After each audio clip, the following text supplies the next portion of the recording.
Senhor presidente, senhoras e senhores parlamentares, o governo, senhor presidente, autorizou um aumento do preço dos remédios que eu não posso deixar passar despercebido aqui nesse plenário, mesmo com essa crise, de 12,5%.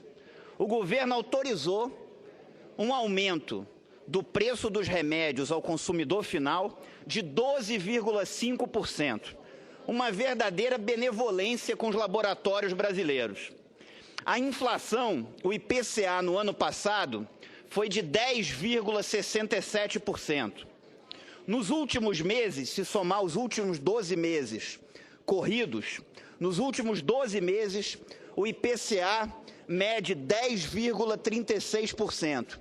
E o governo, aproveitando que está todo mundo só olhando para essa crise, concede um aumento no preço dos remédios de 12,5%, maior do que a inflação no período.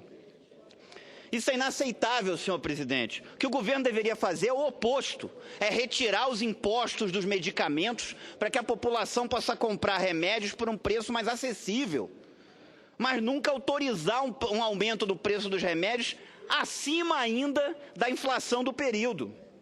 Isso é inaceitável. Países como Inglaterra, como o Canadá, como a Colômbia, não cobram impostos sobre medicamentos. No Brasil, 35,7% do preço de um remédio são apenas impostos.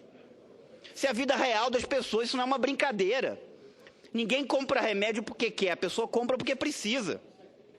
Se pegar a média mundial sobre a tributação sobre remédios, daqueles que cobram impostos sobre medicamentos, dá 6%.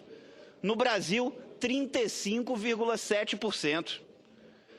Isso é inaceitável. Aí está essa crise e as coisas vão passando e coloca isso no meio e ninguém comenta, ninguém discute. Uma coisa grave como essa.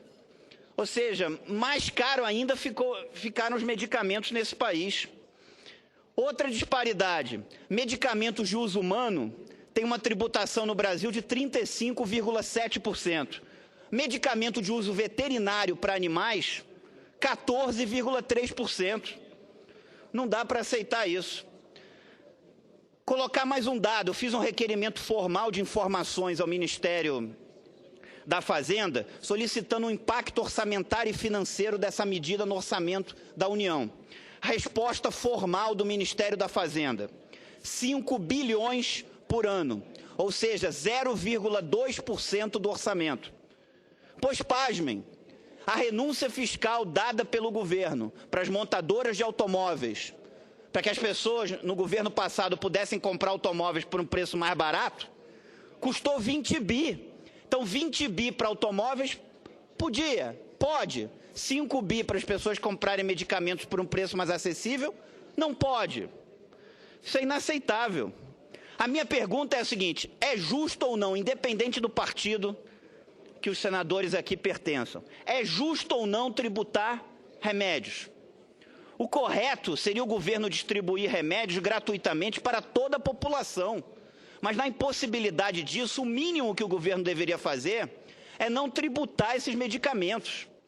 Eu apresentei nessa casa, na minha primeira semana como senador aqui, a proposta de emenda à Constituição 2 de 2015, que proíbe a tributação sobre remédios de uso humano no Brasil. Em 2011, já tinha apresentado, no início do meu mandato como deputado federal. Depois, no final de 2011, no segundo semestre, uma PEC foi protocolada aqui nessa casa. Depois, em 2013, um outro projeto foi protocolado um pouco diferente na Câmara. Mas, enfim, está tramitando nessa casa uma proposta minha.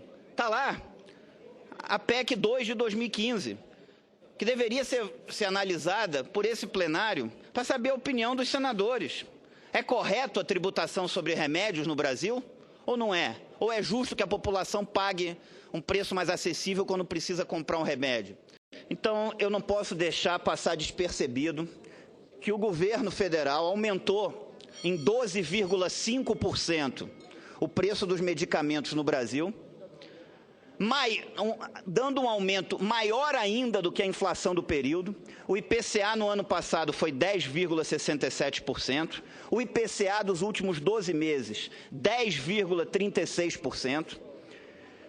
Eu, infelizmente, não vejo isso ser votado pelos plenários. Apresentei no início do meu mandato como deputado federal um projeto na Câmara dos Deputados que proibia a tributação sobre remédios no Brasil. Não vi ser votado lá nos últimos 4 anos. Depois, apresentei aqui uma PEC na minha primeira semana como senador, que está tramitando aqui nessa casa. Gostaria de ver isso ser apreciado, porque eu não posso aceitar que seja correto, que seja justo. E é esse questionamento que eu queria deixar. É justo tributar remédios? Algo que a pessoa compra, não porque quer, mas porque precisa? É esse questionamento que eu queria deixar aqui, até porque essa casa, ela existe para fazer leis para a população e defender o que é justo. Então é isso que eu queria perguntar. É justo se tributar remédios no Brasil? O correto seria o governo distribuir gratuitamente para toda a população. Mas na impossibilidade disso, o mínimo que o governo deveria fazer é não tributar remédio para o consumidor brasileiro, para o cidadão brasileiro, quando ele precisa comprar um remédio e que ele compra não porque quer, mas porque precisa. Muito bem, senador. Muito obrigado.